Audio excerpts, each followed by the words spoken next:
The movie begins with Michael revealing to his daughter Stevie the secret to his famous French toast. Stevie's mom, Jen, also assists them in the kitchen. They do everything together as one happy family. Suddenly, we hear Stevie's voiceover telling us not to be deceived, because her family is like one of those families you see at the beginning of a disaster movie. Everything seems perfect until the disaster arrives. According to Stevie, the disaster in her family began when her younger brother was born. She's not blaming him, but he definitely didn't make life easier. Stevie clarifies that what we are seeing right now is just a dream. In the dream, her parents are trying to stop her baby brother from crying, while hundreds of pacifiers fall from the sky. They say dreams are the mind's way of trying to fix real-world problems, but lately Stevie's dreams keep turning into nightmares. Her parents argue about who will pay the house bills, and they can't find a way to calm the baby. Stevie wakes up from the dream. It's revealed that she is now a teenager, and her baby brother Elliot isn't a baby anymore. She hears her parents arguing outside her room and notices Elliot sleep-talking about a giant hot dog chasing him. Giant hot dog, don't eat me. She turns on his sleeping machine, which makes him fall back into a deep sleep, then leaves her room to listen to her parents. Stevie discovers that her parents are going broke. Her mom wants her dad to give up on music and get a real job, but her dad insists he could have released his album years ago if his lead singer hadn't quit on him. He doesn't want to give up music. Stevie is sad that her family is no longer as happy as before. Instead of accepting the change, she decides to try to bring back the good times. Maybe they just need to remember how great things used to be. She decides to make the French toast her parents used to cook together. But when she walks into the kitchen, she steps on a rancid piece of meat Elliot left on the floor. Their house is a mess, with toys and food scattered everywhere. Stevie begins preparing the French toast, but Elliot keeps annoying her, insisting on showing her a magic trick. Hey! Wanna see a magic trick? Why do you have to be so annoying? She gets distracted while dragging a spoon back and forth with him, and the food ends up burning. When breakfast is ready, she sets it on the dining table and lies to her dad, saying her mom made it. Yeah, Mom made you breakfast. Seriously? Then she lies to her mom, saying her dad made breakfast. Hey, it says, take a break, 'cause Dad made you breakfast. Seriously? Stevie successfully gets her parents to eat at the same table for the first time in a long while, but Elliot, as usual, makes things difficult. Just then, Stevie's plan falls apart when her mom reveals she's leaving town tomorrow because the University of Deuce is looking for an associate professor and she wants to apply. Her dad isn't happy but tries not to show it. Stevie can tell by his fake smile. When he leaves the table, Stevie boldly asks her mom if this is all about money. She's willing to get a fake ID to work at the supermarket or babysit just to keep her parents together, but her mom assures her it's just an interview and the chances of getting the job are low. She tells Stevie to help Elliot find a book for his report while she's gone. Stevie tries to stay calm and convince herself her parents will work things out. But Elliot shows up again, reminding her she's supposed to help him find a book. She takes him to the bookstore and tells him to pick a classic because teachers love them.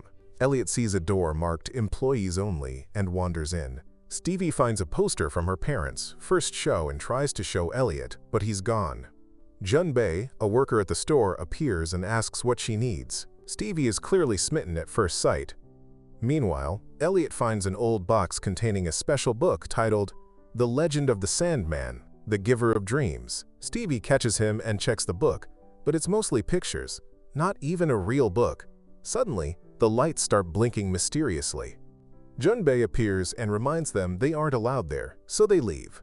They pack several classic books, and Stevie asks Elliot which one he wants to analyze. He pulls out the Sandman book. Stevie is upset because he basically stole it. The tag said it was priceless. That obviously means it's free. Duh.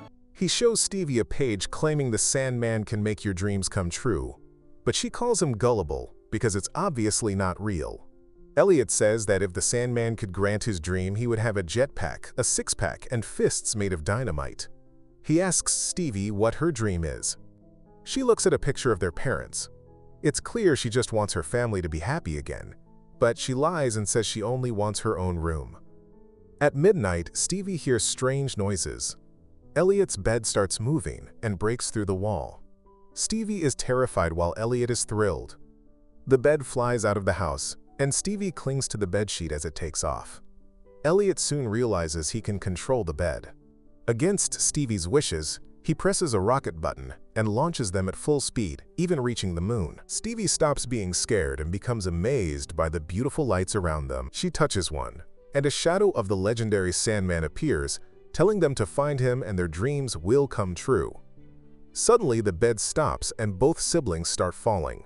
Stevie wakes up and thinks it was just a dream, until she realizes Elliot had the exact same dream. Later, she hears her parents arguing again as her mom is leaving for the interview. Her dad tries to convince her to stay because their life is here, their kids, their memories, their music. But her mom says things have changed, and the job offers better pay and a better school district. She's doing what she thinks is best for the family. After her parents separate, Stevie turns to the Sandman book. She decides to believe in the legend. She chants, Sandman, please, I call unto you. Grant me my dreams. Make them come true. Suddenly, she wakes up in terror as a talking donut appears. She realizes this is the dream she wished for. She always wanted a breakfast town, and now she's in one where the food is alive. She tries to find the Sandman, but is annoyed to find Elliot there too. What up, weirdo? Oh, no, why are you here? I don't know. I fell asleep and here I am. A mysterious voice offers to help them find the Sandman. They follow it and find a toy stuck in an object. After freeing it, Elliot is thrilled. It's his toy Tony from the real world. Tony leads them toward the Sandman, but warns that they must face Nightmara first. Stevie insists a little nightmare won't stop her, until her teeth suddenly fall out and the dream turns dark. Nightmara appears, transforming the friendly food into terrifying monsters. She tries to scare them awake so they won't reach the Sandman. Elliot gets terrified, which wakes both siblings up. Elliot refuses to return to the dream because he thinks Stevie only wants her own room. Stevie had lied earlier. In reality, her real dream is for her parents to get back together. Determined not to face Nightmara again, Elliot tapes his eyes open so he won't fall asleep. But when Stevie brings out his turtle sleeping machine, the one that has worked since he was a baby, he panics and tries to grab it. They struggle and the machine breaks. The next day, their dad takes them to a restaurant. While he's distracted trying to control Elliot, Stevie checks his phone and discovers her mom got the job and her parents are getting a divorce. She tells Elliot that night.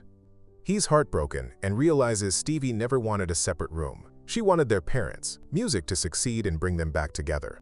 Elliot gives Stevie the broken turtle machine and agrees to sleep so they can return to the dream, find the Sandman, and make their wishes come true. As they fall asleep together, they wake up in Elliot's dream. Elliot sees all the toys he loves in the dream, but Stevie makes him promise that nothing scary should wake him up. Then Stevie tells Nightmara that she can't stop them from reaching the Sandman this time. Nightmara immediately turns all the toys into a gigantic badger that tries to smash them, waking them up. They return to the dream again. This time, it's their grandma attacking them. Stevie is shocked to learn that Elliot is actually scared of grandma. Scary things keep waking them up over and over. Stevie failing her exams, food about to execute them, and more. But none of this stops them from returning to the dream each time.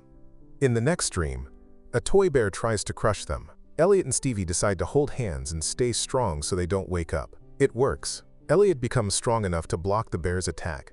They quickly realize that if they hold hands and think the same thing at the same time, they can lucid dream. Together, they create a dynamite fist and blow up the toy bear. They celebrate as their flying bed carries them toward the Sandman. But Nightmara sends a massive hurricane to stop them. She whispers for them to wake up, but they refuse. When the storm finally ends, they open their eyes and find themselves in a land made entirely of sand. A beautiful sandcastle rises in front of them. Holding hands, they fly inside. Inside is a breathtaking world where thousands of sandlings are working. When they notice the siblings, they guide them to a staircase. The Sandman appears, introduces himself, and welcomes them to his castle. He says it has been ages since anyone made it past Nightmara. Sandman asks them to state their dreams. Stevie says she just wants her family to be together and happy again. He leads them to a room and tells them to turn the hourglass. Once the last grain of sand falls, their dreams will be sealed into reality. But the moment they push the hourglass, they wake up. Hearing a noise downstairs, they go to check and find their mom has returned home. The whole family sits together for a perfect breakfast, laughing and bonding like old times. To Stevie's excitement, her mom says she's not taking the job anymore. Stevie hugs her parents with joy, believing her family is happy again. But that night, after a goodnight kiss from her parents, Stevie notices something strange. The family picture frame, which was broken before, is now magically fixed. Elliot notices his toys are repaired and no longer smell. Their usually messy room is suddenly spotless. The siblings realize none of this is real. They're still trapped in a dream. As soon as they realize it, the dream ends and they return to the Sandman. He tells them they must stay in the dream until the last grain of sand falls. Once it does, they'll forget the dream isn't real and will live in that fake happiness forever. That is the price of making their dream come true.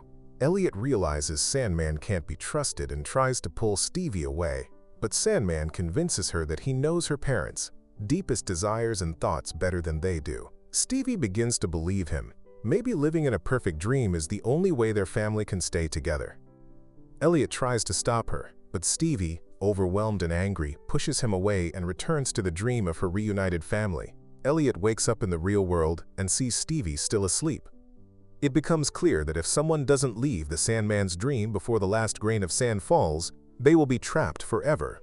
Elliot calls their dad, and they rush Stevie to the hospital. The doctor says her vitals are normal but can't explain why she won't wake up. Elliot tells both parents about Stevie's wish for them to stay together. Meanwhile, in Stevie's dream, she enjoys a happy moment with her parents, but without Elliot. When she goes to her room, she sees Elliot's doll and begins to miss him. A childhood memory returns. When she couldn't win a doll at a carnival, Elliot gave her his favorite one so she wouldn't be sad. They promised to share the doll forever. Stevie tries to leave the dream and go back to the real world, but she can't. She's trapped. Hearing Stevie call his name in her sleep, Elliot decides to rescue her. He explains everything to their parents. They're confused, but there's no time. Then he uses the broken sleeping machine to force himself into the dream. He prepares to face Nightmare again. Stevie cries because she can't escape, but Elliot enters the dream and she runs to hug him. She apologizes and asks how he managed to get past Nightmare. Elliot explains everything, and then Nightmare herself appears. She tells him she isn't evil. She's been trying to protect them from the Sandman. Nightmare explains that she and Sandman used to be friends, but Sandman decided dreamers shouldn't have nightmares because they're too scary. But Sandman is wrong. Nightmares make people stronger, so they can face what's truly frightening in life. All you need to conquer fear is love. After hearing the truth, Stevie and Elliot leave the dream and return to the sandcastle. Sandman is furious. He claims Nightmare is lying and that she only wants to stop them from achieving their ultimate dream come true. But Stevie has made up her mind. She grabs Elliot's hand so they can go home, but Sandman blocks them. The siblings jump into their flying bed and race to the hourglass. Sandman orders his sandlings to attack. Meanwhile, their parents enter the dream to help them fight their way through. Stevie hits the rocket button on the bed, and they reach the hourglass just in time. As the final grain of sand is falling, Stevie and Elliot hold hands, and the grain freezes in midair. Their parents reassure them that even though life is changing, they will always love them, and they will always be a family. Stevie and Elliot turn their fists into dynamite and smash the hourglass, escaping the dream with their parents. The movie ends with Elliot narrating that the whole family is moving to death. Their mom accepted the job, and their dad is starting a new band there. Despite everything, they're staying together as a family. Thank you for watching. If you love animation movies, please subscribe to this channel and keep watching. Bye!